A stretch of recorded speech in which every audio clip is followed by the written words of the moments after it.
Hello, YouTube. The next citation of Old Testament prophecy in the New is in all three Synoptic Gospels.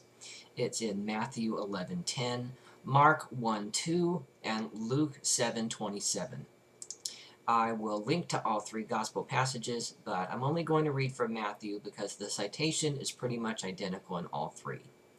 I'm going to read from Matthew 11:2 through 15. When John heard in prison what the Messiah was doing, he sent word by his disciples and said to him, "Are you the one who is to come, or are we to wait for another?" Jesus answered them, "Go and tell John what you hear and see. The blind receive their sight, the lame walk, the lepers are cleansed, the deaf hear, the dead are raised, and the poor have good news brought to them. And blessed is anyone who takes no offense at me." As they went away, Jesus began to speak to the crowds about John. "What did you go out into the wilderness to look at? A reed shaken by the wind? What then did you go out to see? Someone dressed in soft robes? Look, those who wear soft robes are in royal palaces. What then did you go out to see? A prophet? Yes, I tell you, and more than a prophet. This is the one about whom it is written, 'See, I am sending my messenger ahead of you, who will prepare your way before you.' Truly I tell you, among those born of women, no one has arisen greater than John the Baptist. Yet the least in the kingdom of heaven is greater than he. From the days of John the Baptist until now, the kingdom of heaven has suffered violence, and the violent take it by force. For all the prophets and the law prophesied until John came. And if you are willing to accept it, he is Elijah who is to come. Let anyone with ears listen." Verse 10 is quoting from Malachi 3:1, but as a bit of a precursor to that, verse 14 mentions that John the Baptist is Elijah who is to come.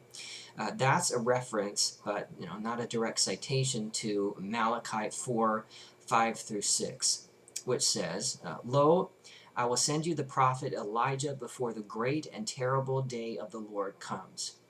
He will turn the hearts of parents to their children, and the hearts of children to their parents, so that I will not come and strike the land with a curse." Now, there aren't any accounts in the Gospels of John the Baptist turning the hearts of parents to their children and the hearts of children to their parents. So I don't see the connection there. But what's more interesting is Malachi 3:1 through 5, which is referring to the same person. These read, "See, I am sending my messenger to prepare the way before me, and the Lord whom you seek will suddenly come to his temple. The messenger of the covenant in whom you delight. Indeed, he is coming, says the Lord of hosts. But who can endure the day of his coming, and who can stand when he appears? For he is like a refiner's fire and like fuller's soap. He will sit as a refiner and purifier of silver, and he will purify the descendants of Levi and refine them like gold and silver, until they present offerings to the Lord in righteousness. Then the offering of Judah and Jerusalem will be pleasing to the Lord as in the days of old and as in former years. Then I will draw near to you for judgment.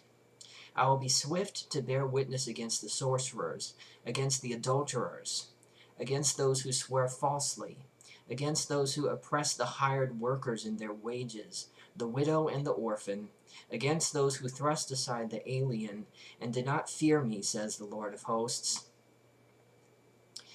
Did John the Baptist purify the descendants of Levi until they presented offerings to the Lord? And did the Lord draw near for judgment after John the Baptist came? Now, the thing that makes the passage in Matthew fall apart entirely are two different textual changes that the gospel writers have made to the text here. The citation in Matthew says, "See, I am sending my messenger ahead of you, who will prepare your way before you," where Malachi 3:1 does not have "ahead of you" and also doesn't say "who will prepare your way before you." It says "prepare the way before me." That's referring to God. I am sending my messenger to prepare the way before me. It is only referring to one messenger. It is not referring to two. Where it says that Jesus is saying that there are going to be two messengers and that John was to come before Jesus, which according to Malachi is false. There's only supposed to be one. And then John asks him the question, are you the one who is to come? And Jesus doesn't say that he isn't the one who is to come. But there's only supposed to be one. There's not supposed to be two, according to Malachi chapter 3. So, looking at the original text and what the messenger was supposed to do, what was going to happen after the messenger came, and the fact that there's only supposed to be one messenger makes these citations in all of the synoptic gospels fall flat on their face.